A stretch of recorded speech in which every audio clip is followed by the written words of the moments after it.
Olá, muito obrigado por vir a mais um evento da Casa da Crítica. Hoje uma masterclass da série Educação pelos Contos Brasileiros. Nós vamos fazer uma reflexão importante sobre o tema do isolamento.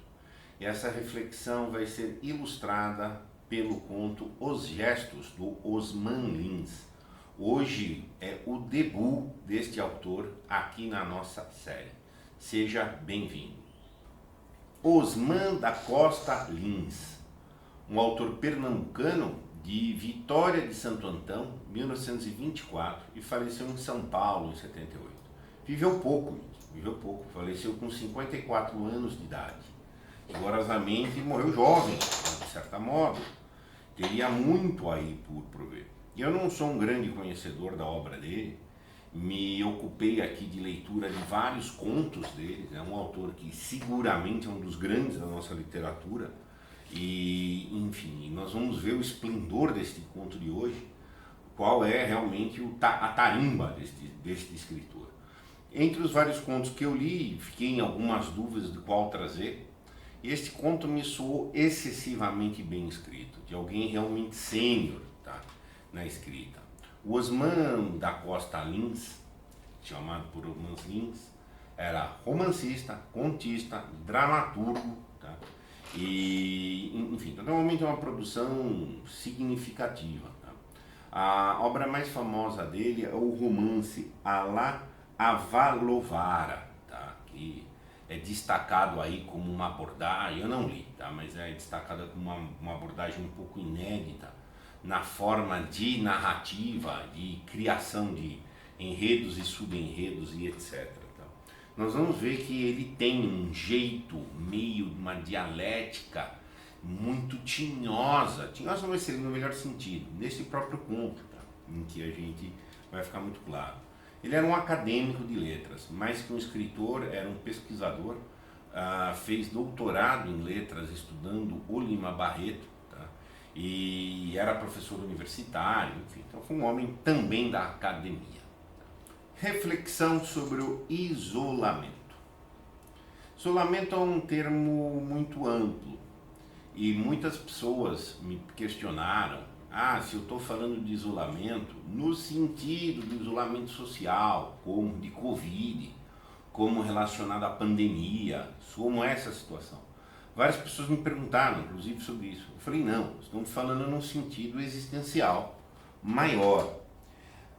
Isolamento vem do latim insula, que é ilha.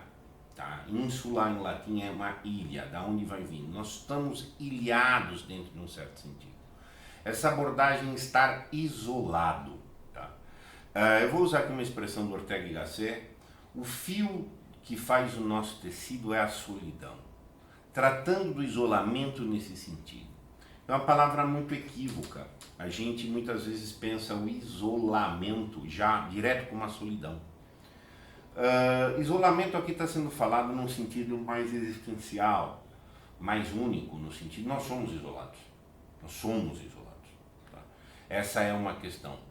Este isolamento pode ter vários sentidos. Pode ter o sentido da solidão, que é um sentido em que dói estar isolado, dói um certo não convívio, dói uma certa não correspondência. Pode ter um sentido de solitude, em que tudo bem eu ficar só. Tá? E este ficar só não é um só solitário, pode ficar a sós, entre eu e a mim mesmo. Eu posso estar comigo. E esta questão de eu posso ter convívios, mas estar solitário, no sentido eu não estou a sós. E eu posso estar com outras pessoas, estou a sós comigo, preenchido. Mas a dor que a gente quer abordar, e o conto vai trazer aqui, é a dor do falso preenchimento. O reconhecimento de um estado de isolamento dentro de um senso natural é bom.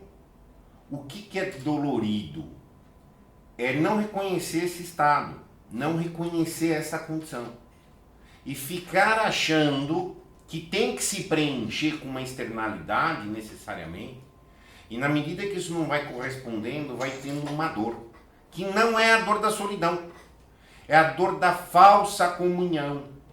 Isso vai ficar muito claro aqui. Não dá para não ver que este conto, excelente conto, uma escrita parruda, uma escrita realmente proficiente, tá? Pode ter até uma inspiração concreta, tá? Mas assim, tem um eco com o clássico A Morte de Ivan Illich, do Tolstói. Tá? O conto Os Gestos tem muito com isso, mas ele tem muito. Existe um problema de significação lá na obra do Ivan Illich. Tanto que quando ele termina com e aí? Era um moribundo que foi morrendo, foi descobrindo que ele era solitário no sentido do isolamento que se tem, e ele não cultivou-se, e aí, enfim, vai estabelecendo todo um processo de dor de ter vivido na ilusão de companhia. Vamos salientar isso. A dor da ilusão da comunhão é muito pior, tá, do que qualquer dor do drama de ser sozinho, de ser isolado, no sentido que está falando aqui. E Os Gestos é um nome muito apropriado e muito profundo.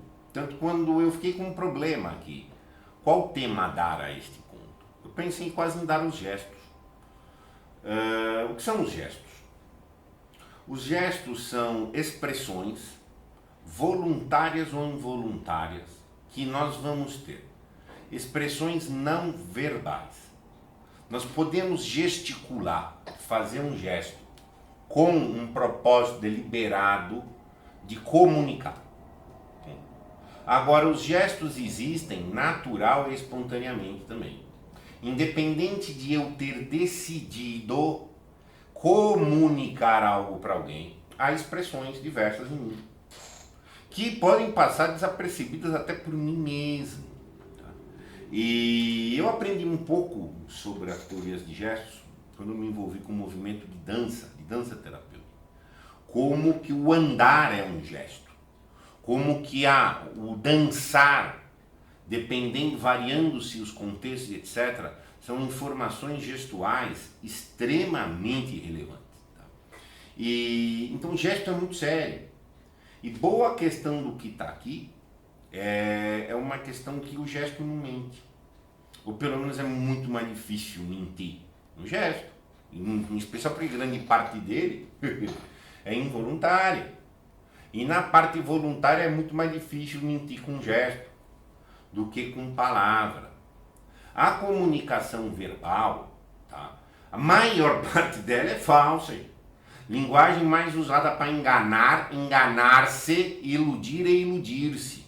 Desvio, em termos como ela é. Tá? Então, assim, entre um desvio, tá? Entre um divórcio, entre o gesto e o verbo, olha, põe a ficha no gesto. Tá? É um pouco do que a gente vai falar isso. A compreensão dos gestos, nossos e dos demais, é muito relevante para nós entendermos. Tá? Prefiro entender pelos gestos. Então, é muito essa própria questão do isolamento. Qual vai ser uma tônica? Se os gestos não são correspondidos, não são entendidos, não são comunicáveis, se não pode se expressar por gesto, não queira se expressar por palavra.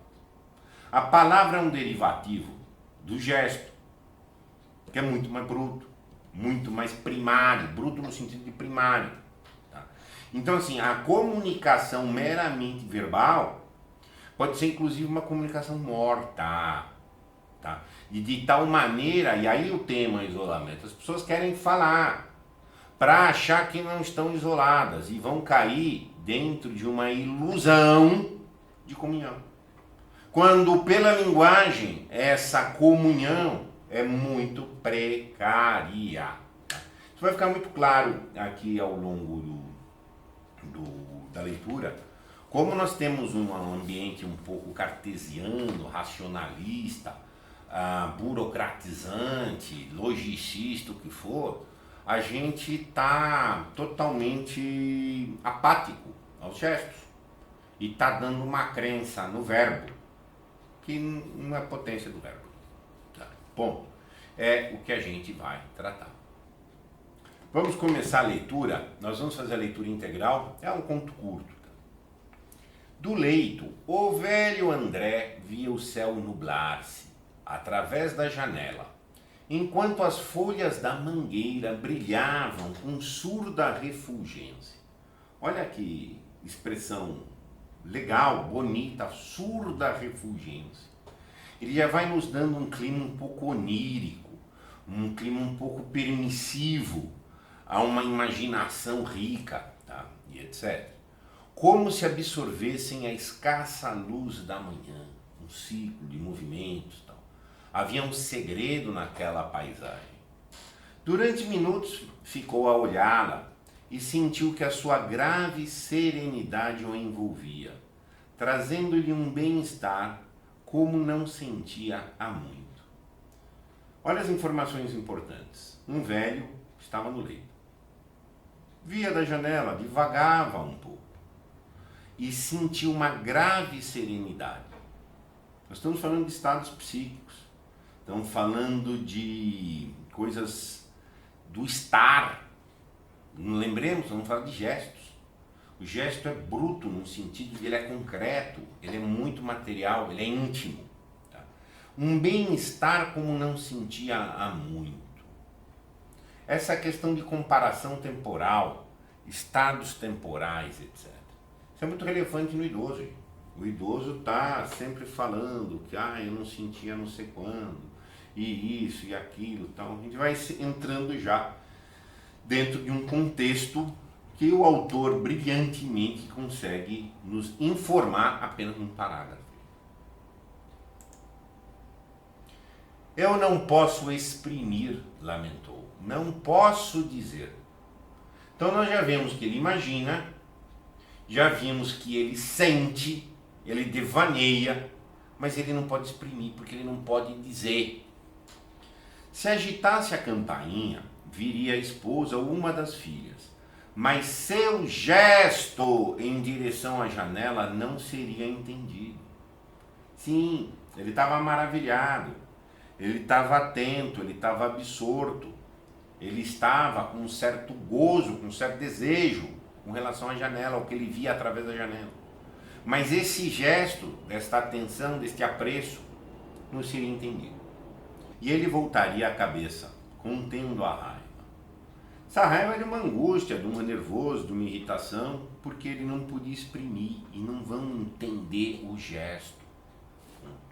Gestos às vezes são sutis, gente. Às vezes é um movimento de braço, de perna, testa, semblante, um jeito geral. Tá? Às vezes é difícil conceituar o gesto. Tá? Às vezes já é difícil senti-lo em alguns casos é manifesto, em outros já demanda uma perspicácia. Tá? E conceituá-lo é muito difícil. Eu vi pessoas ler gestos através da dança, que é uma arte que demanda anos de treino. Tá? Perceber. Nada passa nos nossos afetos, na nossa psique, que não deixe rastro no nosso gestual. Pode acontecer pessoas que não sabem ler esses rastros, essas pegadas. Tá? Porque o simples fato de pisar no chão, por si, é um gesto. Para sempre exilado, pensou.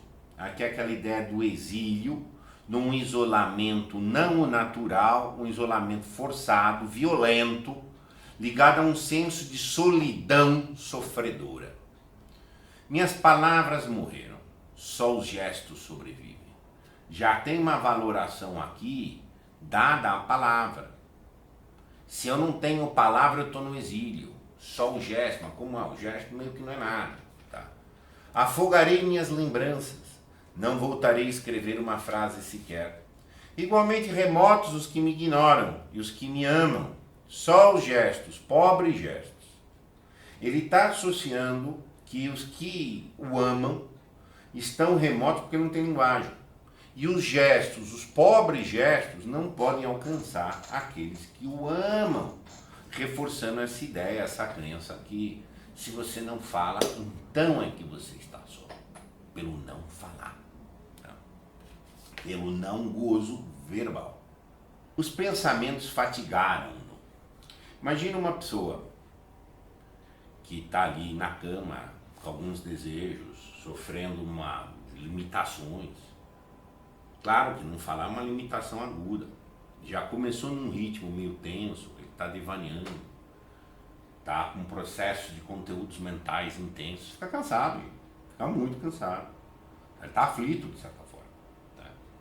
Veio, como de outras vezes, a ideia de que tudo aquilo poderia cessar, restituindo-o à companhia dos seus.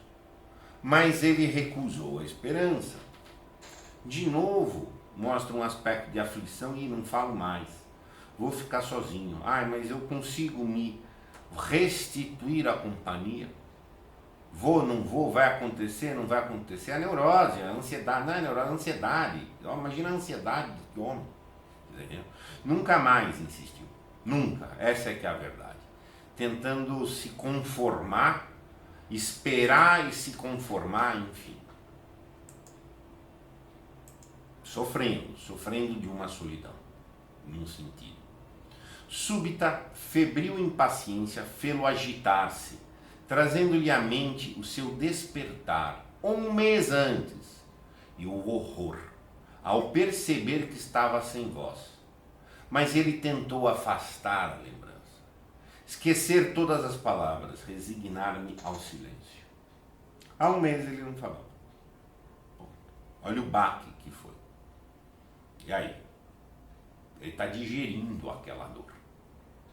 E a rigor está em pânico, como se ele foi colocado num vazio.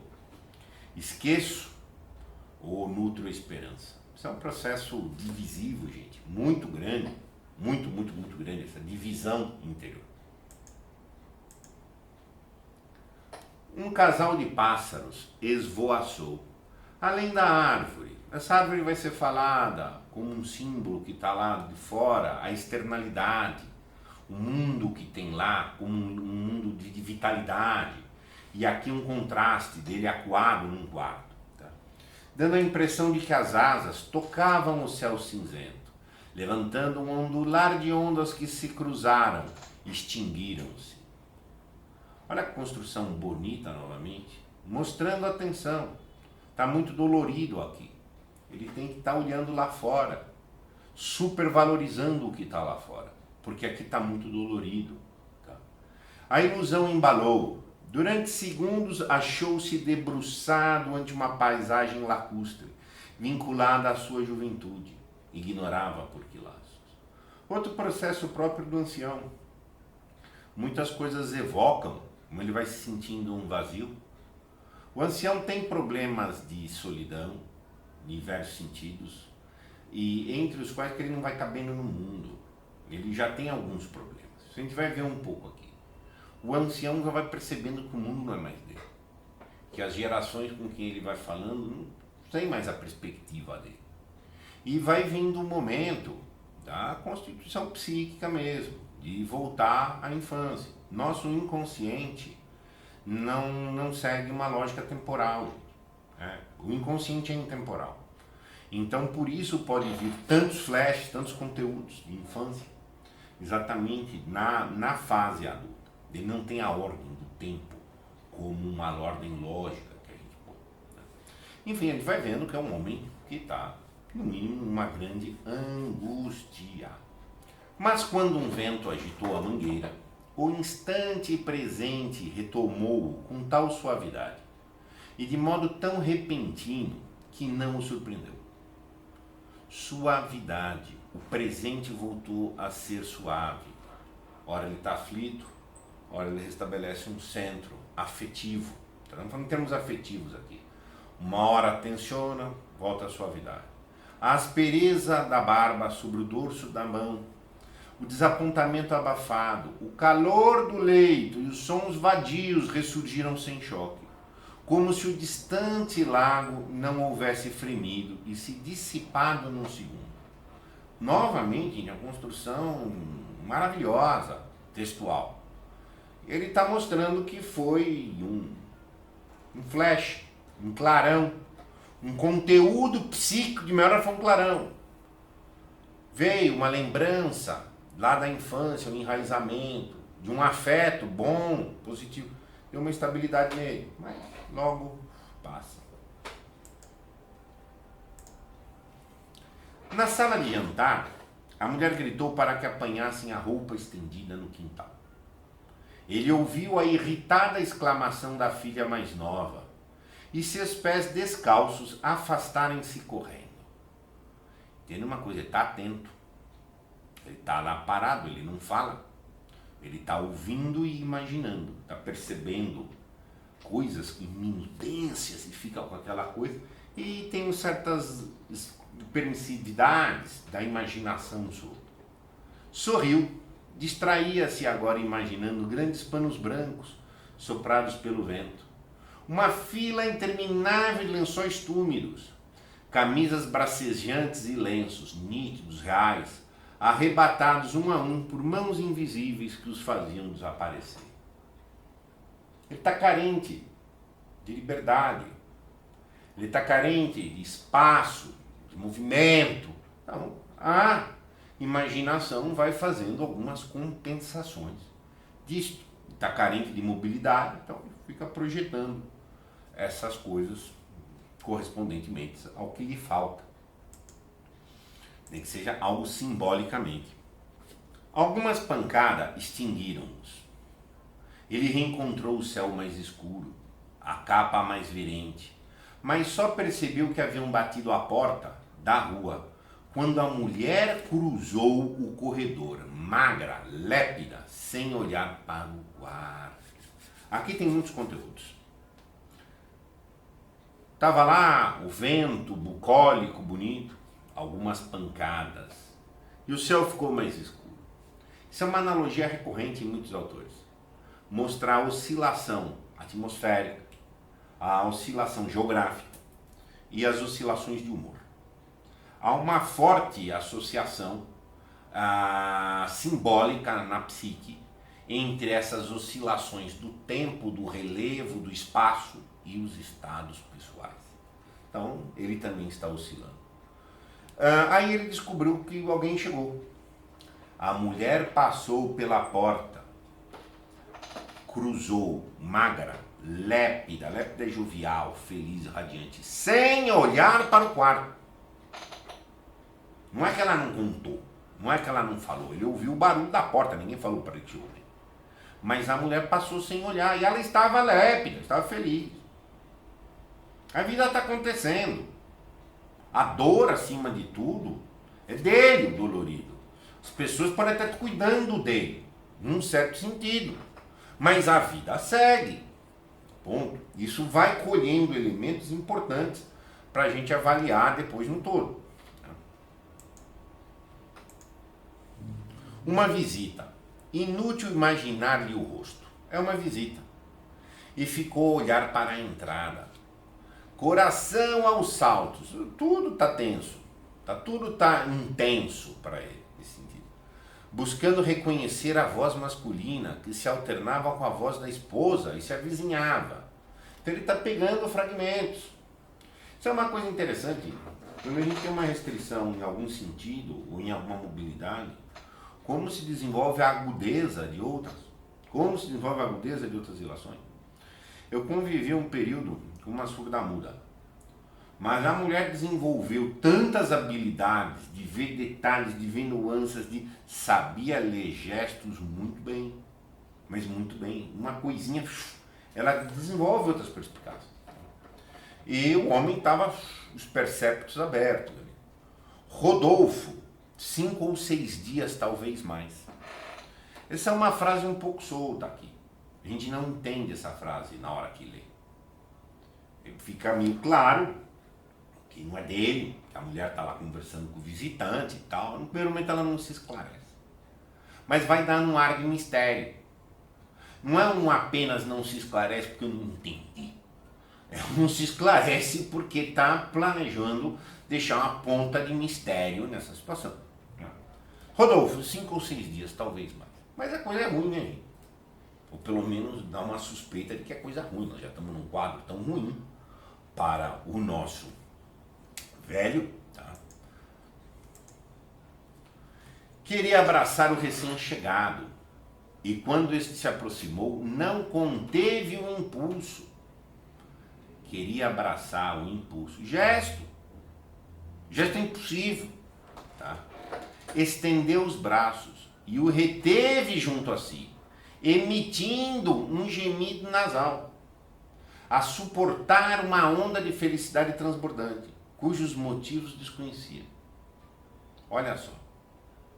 Ele não podia dizer, estou feliz que você veio me visitar, que alegria que você está aqui. Ele fez um gemido nasal, tentou guardar o visitante, tá? Porque estava muito feliz, cujos motivos desconhecia. Aqui também não é muito verdadeiro, é mais hiperbólico. Os motivos são a carência dele, todo esse tumulto que ele está tendo, tá? Mas vai colocando motivos. O projeto lá da infância, fica aquela coisa meio difusa. Não é que motivos desconhecidos, estava difuso. Antes, os encontros com Rodolfo lhe davam prazer, mas não provocavam efusões. Sim, ele estava em êxtase, efusivo, foi muito intenso encontrar o Rodolfo desta vez. Agora, o rosto largo, de maçãs salientes, o semblante sem malícia, o torso amplo, a alva roupa de linho e o ar de vida que dele desprendiam, eram coisas inestimáveis. Talvez ele nunca percebesse todos esses aspectos gestuais do Rodolfo. Talvez, porque o Rodolfo dava prazer, mas agora é efusão. Agora é mais autêntico aquele encontro, apesar de não ter a voz. Olha como é que ele está percebendo. O gesto é muito sutil de perceber. O riso, o gesto, o semblante, torso, tá? A própria roupa, o vestuário faz parte do gestual. Tá? Ar de vida, eram coisas inestimáveis. E André continuava a estreitá-lo, gemendo. O André está dando o gesto que lhe cabe, o que ele consegue fazer. Não é um encontro sem apático. Só que um homem não pode expressar verbalmente, ele está gemendo. Até que o olhar indecifrável da esposa, visto por ele sobre a nuca do amigo, fê-lo a afrouxar o amplexo. O amplexo é o abraço. O olhar indecifrável da esposa é outra comunicação gestual.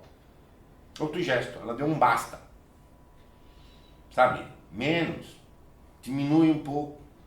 O que vai mostrando um problema da dor dele ligada à não comunicação, que no cabo é ligado à insensibilidade.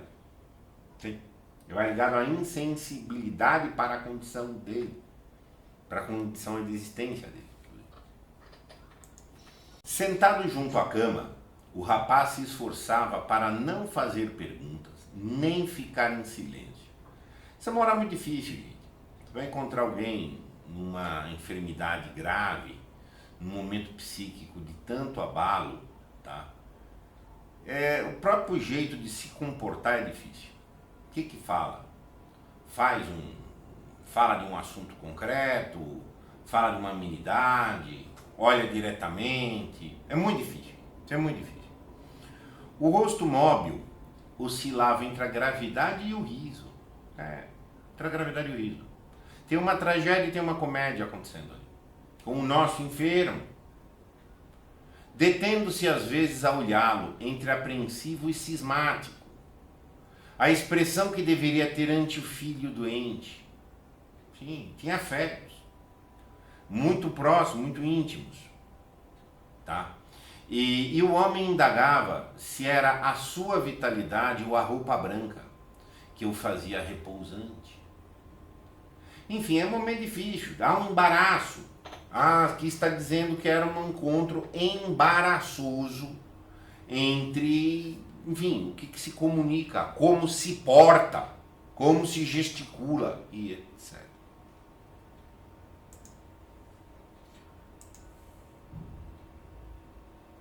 Rodolfo lembrava um marinheiro.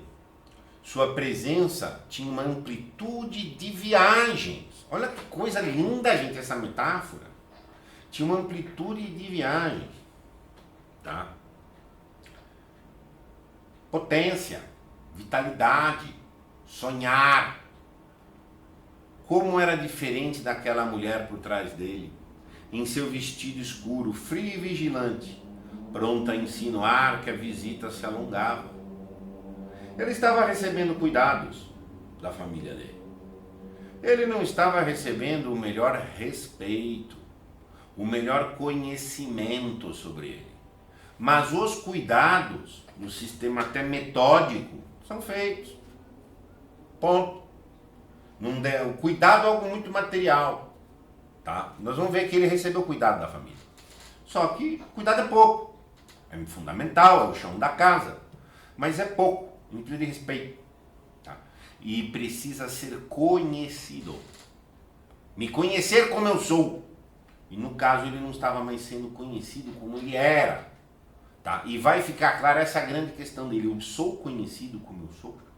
Porque quando a gente cai na ilusão de que não está isolado, a gente acha que é conhecido como a gente é. E quando vem à tona que a gente não é conhecido como a gente se sente isolado. Seja dos demais, da exterioridade, dos nossos e de nós mesmos. Tá? E aí a grande dor. Tá? Porque ele está só. E quem tem que me conhecer? Eu mesmo. Acima de tudo. Tá? Devido à chuva próxima, ela não teve que intervir. O rapaz levantou-se, estendeu a mão num gesto franco. Gesto, tudo gesto, gente. Estender a mão é um gesto de amizade, uma coisa assim. André fê-lo curvar-se.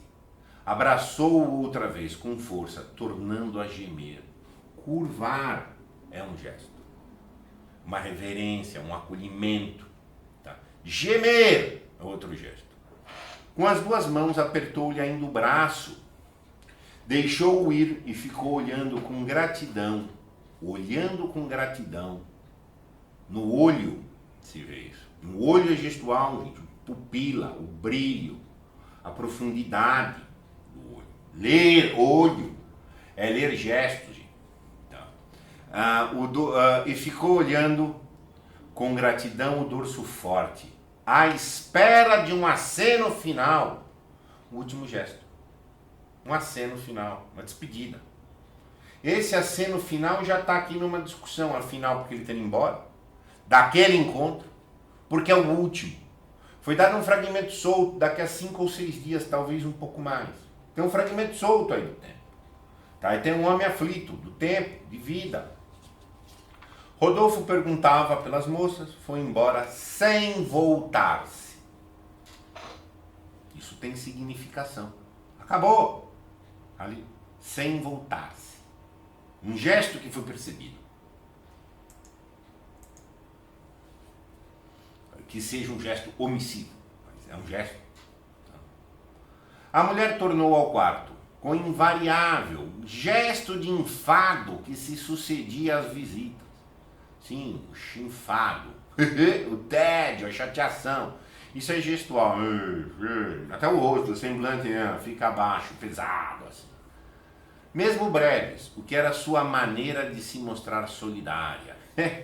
Uma brincadeira aqui, me mostro solidário. O cara adorou a receber a visita. Teve efusão.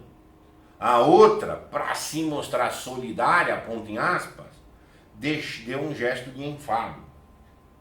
Nosso, André não era mais conhecido pelos... Os dele não o viam mais. Não viam mais o... Cuidavam, mas não estavam cuidando do André como o André é. Indagou com acento imperativo se ele queria leite. Cerrou a janela e saiu. Coisa de cuidado, quer leite? Não, fechei a janela e eu saio. Isso é cuidado, mas é menos que respeito. Menos que conhecimento do André. André ficou só, olhando as rótulas fechadas. Rótulas são coisas da janela. Tá? Quisera pedir à esposa que a soltasse, deixando-lhe algumas nesgas de céu, mas nem ao menos esboçou o gesto. Ele se comunica gestualmente. Imobilizava um novo acesso de fadiga, o gesto cansa. E ele ficou a ouvir os passos da mulher. A mente do homem está trabalhando. Entendeu? Um caminhar sorrateiro.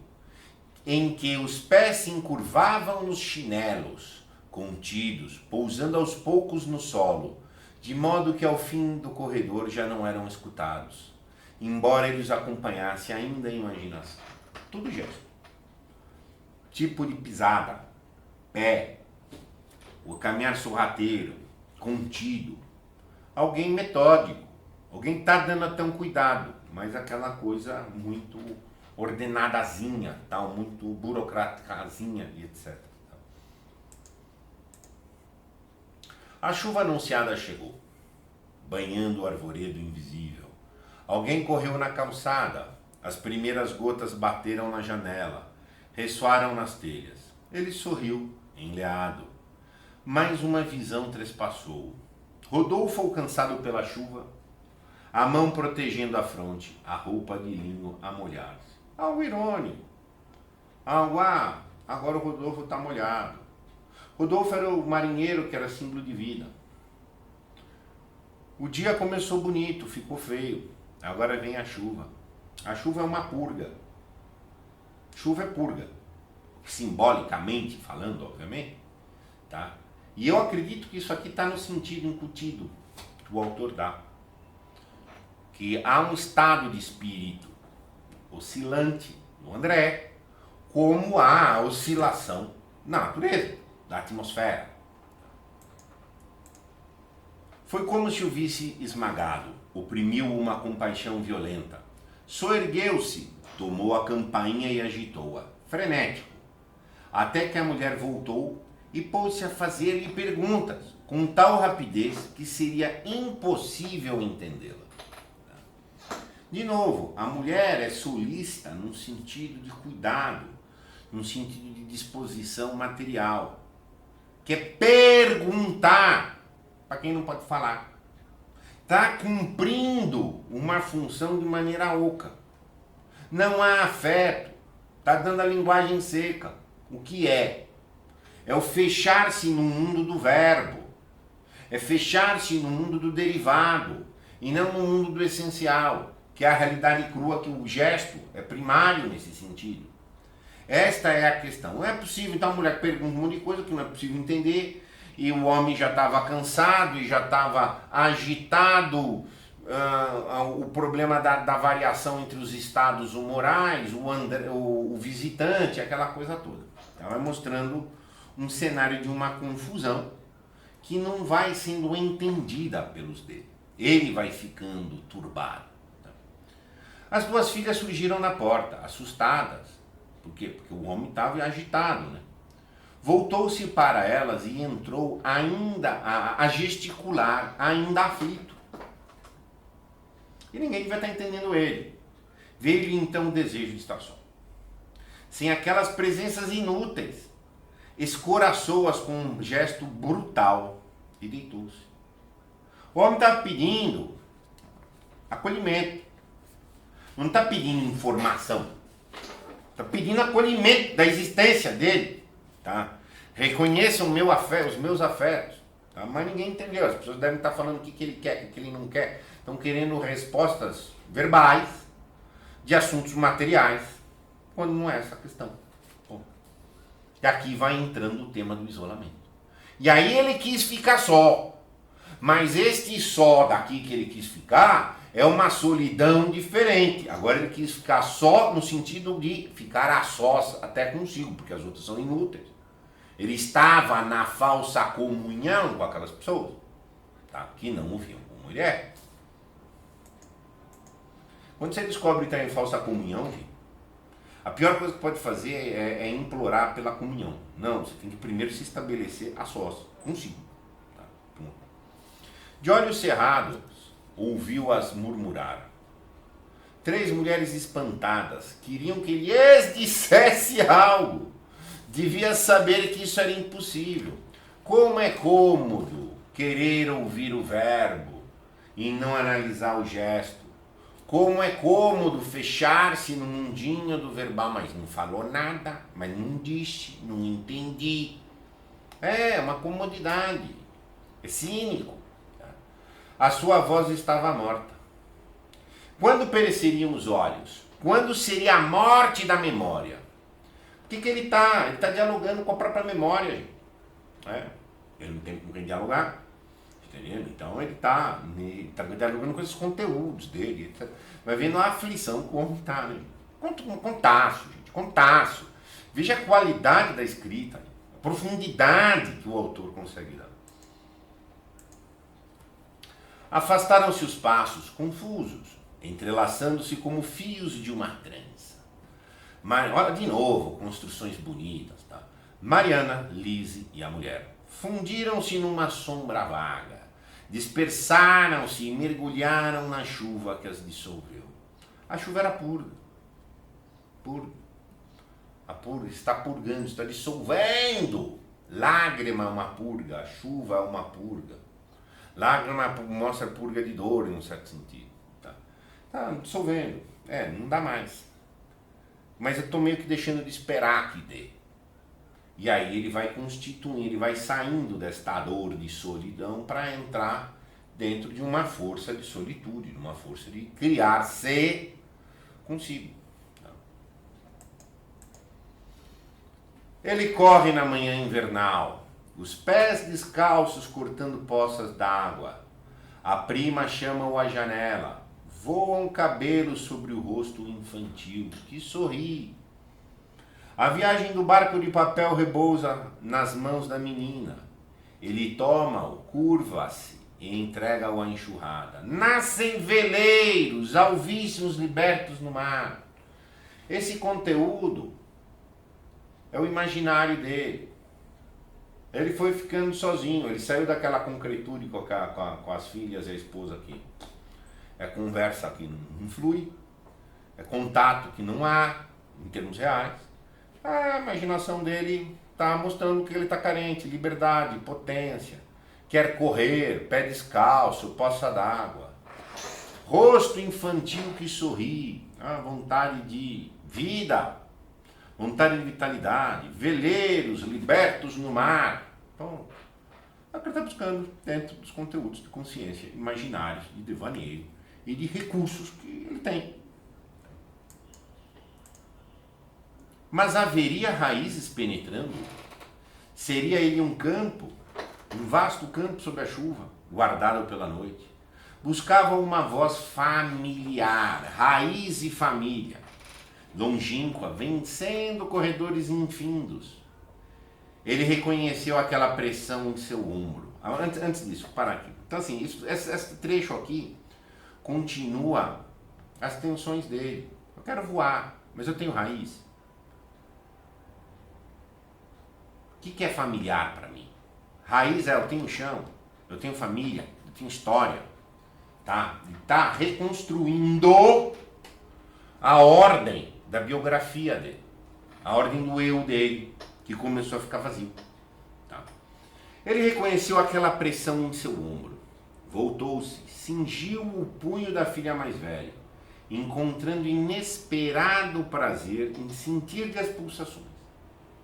Olha só, ele quis recolher, fez alguns recursos, usou alguns recursos de imaginação para estar se reconstituindo sob tensão.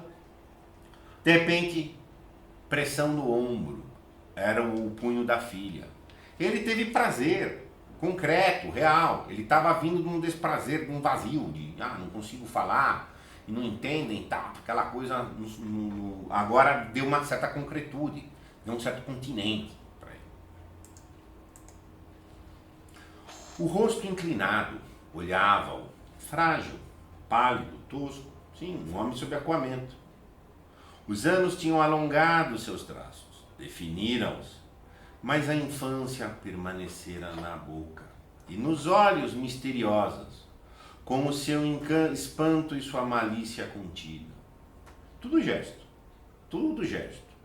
Mistério nos olhos, espanto, malícia contida. Tá? Enfim, tudo gesto de uma pessoa que está sobre tanta tensão sucessiva, intensa acontecendo. André soltou o punho delgado, enquanto via a filha se preparar para servir o leite sem dirigir-lhe a palavra. A filha foi trazer o leite, até pôs a mão no pai, mas nem dirigiu a palavra nesse momento. E não eram palavras como perguntas, não eram palavras como perguntas, falas rápidas, que foi o que ele reclamou antes. Aqui a palavra era um gesto em si. Não, simplesmente cumpriu um rito ali material, vai dando uma ideia de oco, de seco. Aqui eu vejo uma passagem muito próxima à morte de Ivan Illich, tá? Vendo exatamente essa situação. Tá? Voltou a lembrar-se de Rodolfo, percebendo com súbita lucidez que todas as visitas evitavam agora as frases de esperança e falavam o menos possível com ele. Vai dando aqui um eco naquela frase aparentemente solta há 5 ou 6 dias, não um pouco mais. O quê? Que ele vai morrer? Que ele vai ficar insano por completo? As pessoas estão se defendendo. Isso já é gesto de defesa acontecendo, evitativo. Tá? Ponto. Todos já aceitaram a mudez como um fato consumado. Ele está pensando, está entre aspas aqui. Lise também. Eu não tenho ilusões, mas desejaria que eles, pelo menos, consumaram. Ele está com dor.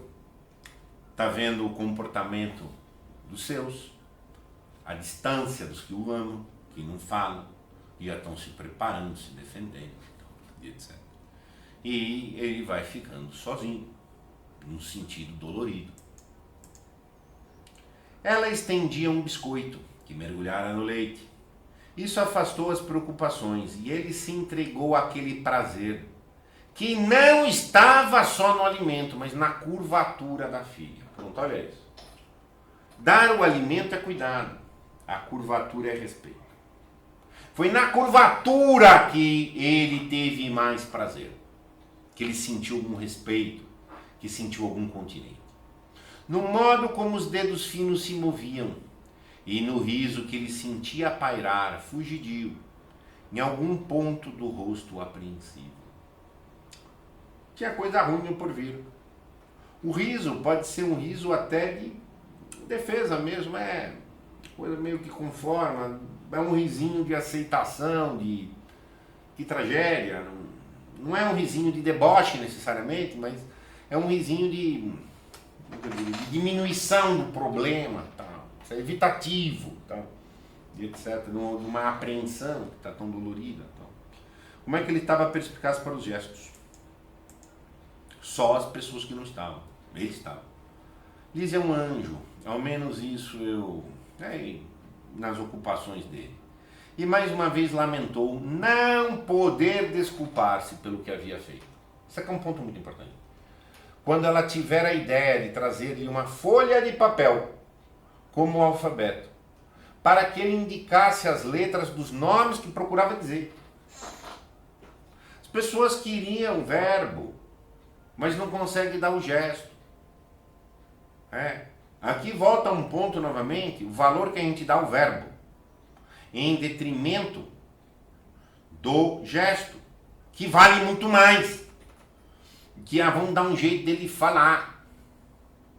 Por quê? Porque o verbo facilita, ele é cômodo, ele exonera, disse ou não disse. Não é eu entendi, eu vi, eu convivi. O gesto, para entender, você convive para entender o gesto. Tá entendendo? E ele se irritou quando tentaram dar uma folha de papel com o alfabeto. Talvez ele agora pensando consigo, talvez ela tenha compreendido que eu não pude me expressar. Isso me irritou. Mas ele gostaria de contar-lhe que, ao lhe arrebatar das mãos o papel e rasgá-lo, obedecer a um impulso irresistível, a um violento rancor contra aqueles sinais que pareciam esquivar-se ao seu entendimento e cuja profusão irritara com um enxame de mosca. Foi um gesto dele de rasgar o papel. Ele queria ser acolhido como ele é. Sim, está querendo que as pessoas ingressassem no mundo dele, que é gestual. E não que ele tenha que ficar no mundo do verbo, que é deles, que é rápido, que é mais seco. O conceito tem menos vida do que o gesto. E ele respondeu a isso, por sua vez, com um gesto, tá? De rancor. Pô, me enxerguem. Me enxerguem quem eu sou, como eu sou. O momento que eu tenho, o momento que eu vivo, como eu vivo. É isso que ele está pedindo. Venha para o meu mundo. Ponto. Quando a pessoa não tem a ideia de que tem a ilusão de que ela está em comunhão, ela acha que está todo mundo dela. Que estão todos no mesmo mundo. Essa é uma questão. Aí, e quando vai se descobrindo que isso não é o caso, é uma dor. A dor de solidão é uma dor que está fora do mundo, gente. Ponto. Ah, eu não estou em mundo nenhum. Ponto. Essa é uma questão séria que está aí. E que os momentos seguintes, enquanto alguém soluçava e todos se afastavam do quarto, tinham sido os mais dolorosos de sua vida, claro. Soluço e se afasta, tá chegando coisa ruim, hein, gente? Dor, tá doendo. Olha a aflição do homem. Eu pensava nos gestos e não falar, não escrever, gesticular apenas. Eu pensava nos gestos, sim. Então o gesto é vida. Só que a vida do moribundo mete medo. Né? Estão com medo. Estão com medo de como agir. Segurou o braço da filha com ânsia gesto também, a olhá-la, e o sorriso pressentido aflorou, difuso, remoto, evanescendo, surpreendendo e ferindo por não corresponder à sua aflição. Sim, a filha já está evitativa. O sorriso dela era aquele sorriso pressentido, aquela coisa meio muxoxa, difuso. O risinho, que é uma coisa de diminuir o problema, tal e etc. Esforçando-se para conter as lágrimas, ele voltou a cabeça. Sim. Olha o buraco que ele vai ficando. Um comentário da Renata. É curioso que o nome André significa virilidade e masculinidade. O apóstolo André foi o primeiro a ser chamado por Jesus, um convite para seguir um novo caminho, para sair do velho para o novo. Eu não sabia que coisa boa a tua contribuição, Renata. E fica aqui uma questão importante. Seguramente isso foi levado em conta pelo autor. Seguramente isso é um dado muito relevante, muito bem associado aqui, para ser mera coincidência. Tá? De um autor de alto nível, que é o caso, você não espere uma palavra solta, você não espere uma palavra sem nó, e tudo tem sentido. A chuva continuava firme e o apaziguou. Novamente aquela ideia de que a chuva é uma purga. Estamos preparando aqui um cenário de purga em certo sentido. Junto, Lise permanecia em silêncio, tão imóvel que André se imaginou sozinho e voltou-se. Ela estava imóvel. Agora ele se imagina sozinho. Ele já começou esse processo então de reconhecer a solidão. O reconhecimento da solidão é o início da solitude. Tem que começar a reconhecer que está solitário em termos de comunhão externa, horizontal, para começar a constituir uma solitude íntima ou vertical com o divino. Ela ofereceu-lhe outro biscoito, como se nada tivesse acontecido. Ele está ilhada. Não estão mundos diferentes. As pessoas não participam do mundo do André. Mariana apareceu depois, cinto justo, queixo para cima, alteando seios novos. Um moribundo e a outra no florescer, jactando de uma beleza. Papai agora virou menino. Foi à janela, soltou as fáscias. Fáscias são ripas da janela. O quarto ficou mais claro. Um vento úmido agitou a lâmpada pendente. E a irmã repreendeu-a. Papai ficou menino, ele está buscando vida.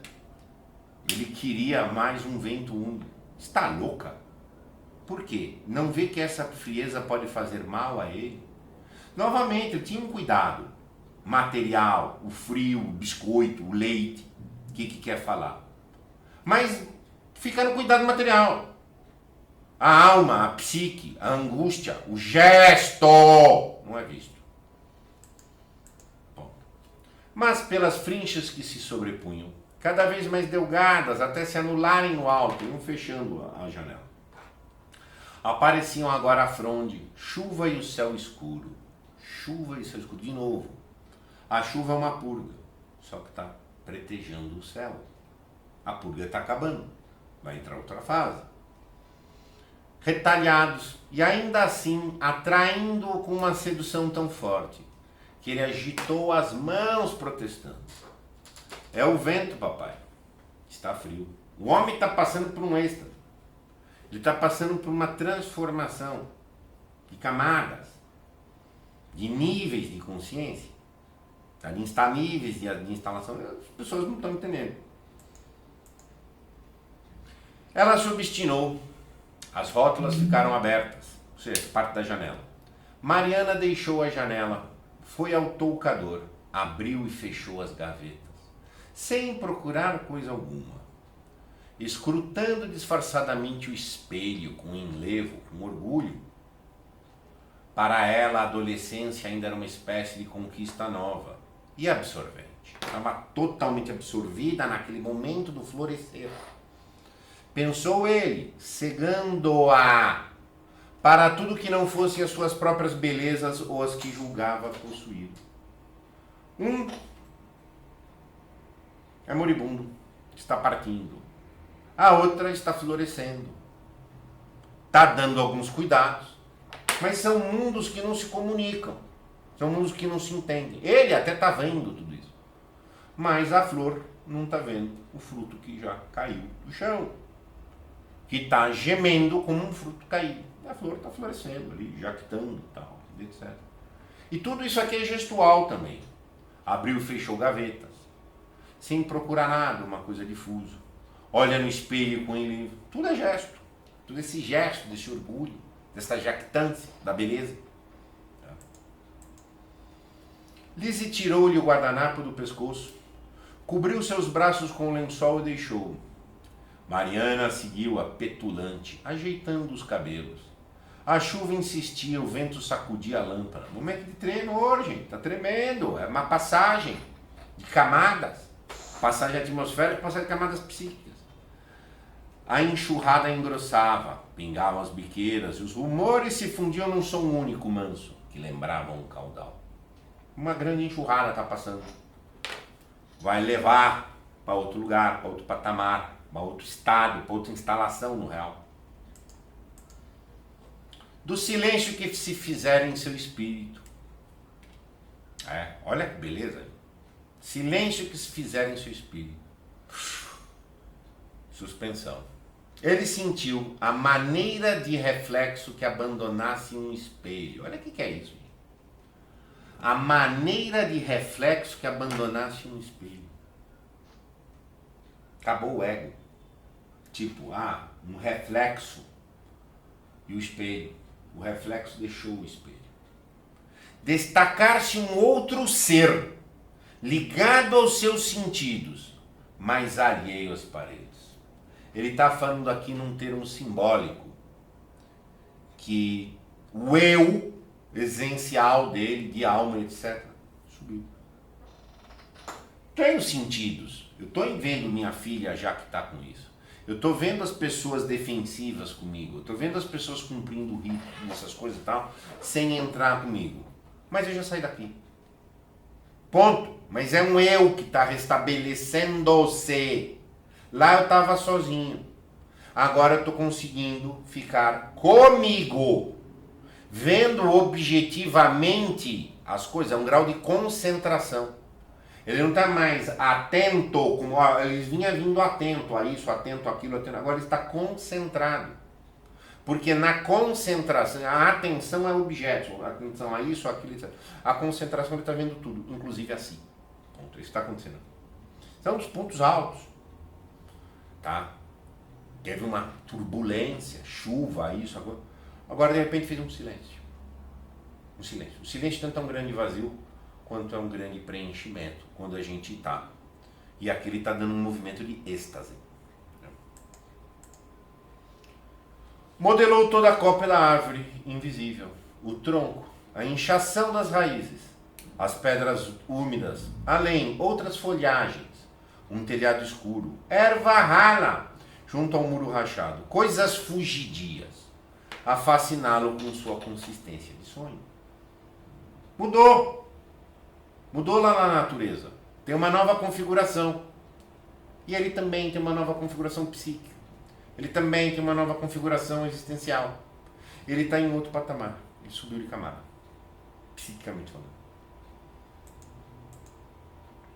Com aterrorizada alegria, sentiu-se disperso, livre da vastidão da manhã. Ponto. Ele entendeu. Aterrorizada alegria. É o que o Lavelle fala do tremor, do encontro consigo. Quando nós nos encontramos com a nossa intimidade, com a nossa consciência, nosso fundo íntimo, no dizer de alguns, é um tremor de luzes, aterrorizada alegria. É a gravidade da vida, que o eu é eu. Ponto. O eu sou eu. Ponto. É mais que é eu. Sou.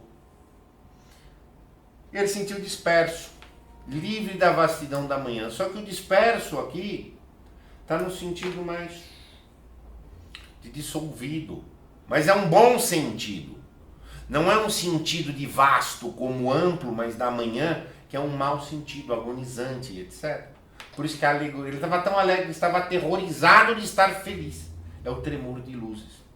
Ele entendeu que os gestos não eram vistos, entendeu, e aquela passagem é um ponto em extremo, que o mundo da filha se jaquetar no espelho. Ficar lá arrumando cabelo, seios, roupa, isso, mexe na gaveta, e o outro aqui, mundos. Ele não está mais aqui. Ele já não estava aqui. Ele entendeu agora. E esse entendimento integra a consciência do estar a sós consigo. É entender-se em si e nas suas circunstâncias do entorno. Como dizer? Perguntar. Seria possível. Se ele dizer esse tremulus, é possível contar isso? O homem já não contava mais nada. Como é que conta isso? A pergunta continha a certeza de que não chegariam a entendê-lo. É óbvio. Como de outras vezes, descreveria visões para cegos, com termos profanos, que as degradariam. Impossível. Não é possível, essa é uma dor comum ao ancião. Não é possível o ancião falar coisas para adolescente que está florescendo. Enquanto a pessoa está absorvida lá na beleza da juventude, não dá para conversar com o ancião. Ele já vai ficando um solitário nesse sentido. Só que ele tem que entender esse processo. E quando ele entender esse processo, ele vai fazer o ensimesmar, no bom sentido do termo, que é o que ele acabou de passar. Para um êxtase. Ele acabou de passar por um alargamento de consciência. Tá belíssimo. É uma coisa maravilhosa. Coisa maravilhosa, maravilhosa. Os rumores da chuva refluíam, levando a paisagem. Quando tornaram, vieram só, desencantados. Vai estabilizando. O velho André abriu os olhos. Mariana estava descostas para a janela, os cotovelos no peitoril e as mãos cruzadas sobre o ventre. Por trás dela, na linha exterior das fáscias, cintilavam gotas de água, cresciam trêmulas, deslizavam, uniam-se, caíam. Ela está alheia. Ela estava esperando, de costas, para a janela. Ela não viu. Ela passou apática a todo esse processo estático que o pai passou. Ela está bem, tá, enfim. Não a impactou, não a envolveu, não a tocou. Ela não está porosa para isso. Tá? E o homem vai percebendo, ele vai ficando mais sozinho. Quando você tem uma lucidez que ninguém está partilhando, você já subiu patamares da caverna, aí você vai vendo que as pessoas não vão. Não dá para você comunicar também. Porque aí você não está com eles, você não está acompanhado deles. Uma claridade opalina quer dizer brilhante, subia do pescoço, tocava o queixo da moça, banhava a sua face direita e extinguiam assim na penugem da fonte. O resto das feições mal se percebia, mas era evidente que algo se anunciava, um evento único, secreto, e ele conteve a respiração. A moça está lá ainda, fazendo uma vigília, com certa jactância, com certa postura de alheamento ao essencial que está se passando ali. A parte do colo sobre que incide a luz, pálida fremiu e palpitou. Os lábios se entreabriram, estremeceram as narinas, soprou um vento forte que agitou seus cabelos e precipitou o tombar nas gotas d'água. Paralelismo com o processo da natureza, com o processo com eles ali, etc. Ela moveu em cabeça em direção à luz, lenta, um suspiro ansioso. Ela tem muito por maturar, gente. Tem muito por maturar. O rosto era belo e se renovava, como um ser adormecido que enriquecesse no deslumbramento de um sonho. O pai não se enganara. Aquele era um momento único. Ela cruzava um limite, 2 pontos. Quando se afastasse, os últimos gestos da infância estariam mortos. Olha que espetáculo! Ele passou por um êxtase. Saiu de um nível de consciência para outro. Entendeu? Isso deu uma estabilidade psíquica para ele. E ele viu, ele testemunhou, pelos gestos, a passagem da filha de uma infância para uma juventude que floresce. Ali morreu uma criança inocente e agora começou uma moça, uma jovem adulta, tá? Que vai tá num outro nível. O florescimento é quando a criança é uma fruta, a criança é verde, é uma flor ainda fechada. O florescimento é a beleza. Ela está abrindo a pétala, está abrindo a flor.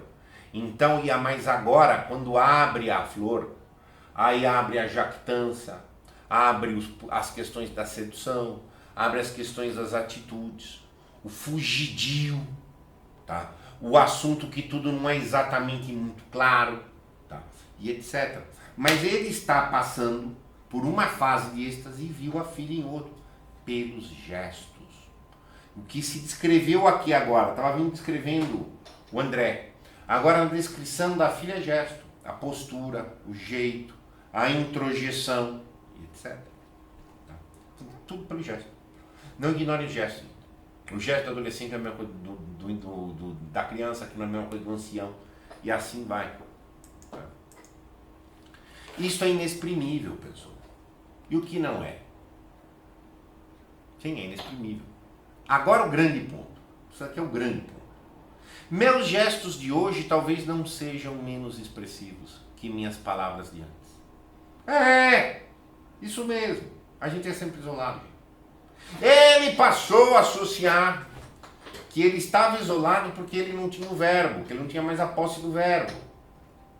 Mas agora, com toda essa transformação, com tudo isso, todas as tensões, tá? Algo sem de um centro que expande, ele descobriu que não é hoje que ele está isolado, sempre foi. As palavras também não eram expressivas. Ele está vivendo um mundo, ele é uma geração, a filha é outra. Cuidados, mas os respeitos, os conhecimentos não existem, não são comunicáveis, em grande medida. Essa é a grande questão. Nós somos isolados. Mas na medida em que ele reconheceu pela superação da ilusão de uma comunhão que não há, ele foi criando uma solitude, foi ficando consigo, foi entendendo. Não basta ser livre consigo. Há de ser livre consigo e entender que se é livre consigo. Fechou os olhos para conservar durante o maior tempo possível aquela visão. Porque isso é um insight, gente. Isso é um grande insight. Isso é algo muito fugidio. Aconteceu. Você tem que tentar conservar, mas isso é fugidio. Tá? Quando tornou a abri-los, Mariana se fora. A chuva passara. E ele viu que estivera dormindo sem haver sonhado. Espetacular. Ele dormiu sem sonhar. E ele entendeu os processos estáticos das pessoas, pelos gestos delas. E ele achou que era por uma questão de palavras que ele estava sozinho. quando não é. E nós somos essencialmente sozinhos. E reconhecer isso é o começo do desenvolvimento do ficar a sós, no bom sentido. É ficar comigo. Tá? E maravilhoso. Como uma contribuição aqui da Renata, como diz o ditado, um gesto vale mais que 1000 palavras. Sim. Mas a gente está numa cultura de achar que o verbalizado devesse valer. E que o verbo iria dar uma comunhão quando não dá. Tá? Então aqui enfim, reconhecer esse estado de solidão, reconhecer esse estado de ilusão de comunhão, é o começo da plenitude. Agora, não dá para você contar isso para o adolescente. Não dá para você contar isso para quem ainda não caminhou uma maturação grande. Ela olhou para a luz. Tipo, ela vai crescer. Ela vai chegar, mas não é exprimível. Há pelo menos, tem mais, mas no mínimo 3 gerações. Uma geração do infanto, uma geração jovem e uma geração na plenitude, entre jovem e a plenitude, e uma geração de anciãos. São mundos diferentes, com perspectivas diferentes. E o ancião vai ficando sozinho. Nada. Os amigos dele já foram, ele já opina pouco, ele já não entende um pouco, ele tem que ir desenvolvendo esses conteúdos de êxtase mesmo. Tá? Saber que ele pode orientar as gerações mais jovens até um ponto. Porque certas coisas são inexprimíveis. E com ou sem palavra. Mas pelos gestos a gente tem tudo. Os anos que eu fiquei vinculado ao movimento da biodança foram muito úteis para aprender gestos. Tá? Me impressionou o quão que já há técnicas e artes nisto. Tá? E como eles informam. Um tipo de balão, um tipo como o cara dança, como é a postura, como é que é o ombro, como é que... Nossa, muito conteúdo. Muito conteúdo. Os gestos e a pele também. A pele também tem elementos gestuais aí muito fortes. Se eu tivesse tempo, eu ia me dedicar mais a esse tipo de estudo. Mas o tempo é finito. Deixa aberto aqui para bate-papo, contaço, maravilhoso. A gente tem aqui o tema do verbo versus o gesto. Tem o tema da maturação e o reconhecimento. Isso é um ponto da maturidade. Reconhecer que a gente é sozinho. Vou usar a frase novamente do Gasset. O fio que constitui o nosso tecido é a solidão. Agora, entenda essa solidão no seu devido lugar. Espetacular. Penso que em qualquer tempo não cabe colocar a expectativa no outro, pois a frustração é certa. Cuidemos do nosso entorno e do nosso jardim. Sim, este é o lema da Casa da Crítica. Isto aqui é o meu jardim. Esse processo aqui, guardado em várias proporções, é um processo que eu já passei muitas vezes, de sentir a dor da falsa comunhão. Doer. E depois ver que nos gestos estava tudo muito claro. Estava tudo claríssimo nos gestos. Claríssimo nos gestos. Eu que não sabia ler. Eu que estava verbalizando, querendo racionalizar contra o gesto. Contra você, fazer mentira. Que é o que ele estava fazendo. Ele estava preocupado com verbalizar, ao invés de, pelo gesto, ele superou tudo. O verbo é mais usado para mentir que para expressar a verdade. É assim que é. Tá? Já foi uma pedra para Aristóteles. A linguagem serve mais para enganar do que para bem informar. Tá? Sabe? Às vezes esse engano, essa enganação é até um pouco ingênua, inocente. Quem tem interesse nesses assuntos pode ler uma obra do Charles Darwin, A Expressão das Emoções nos Animais e nos Homens.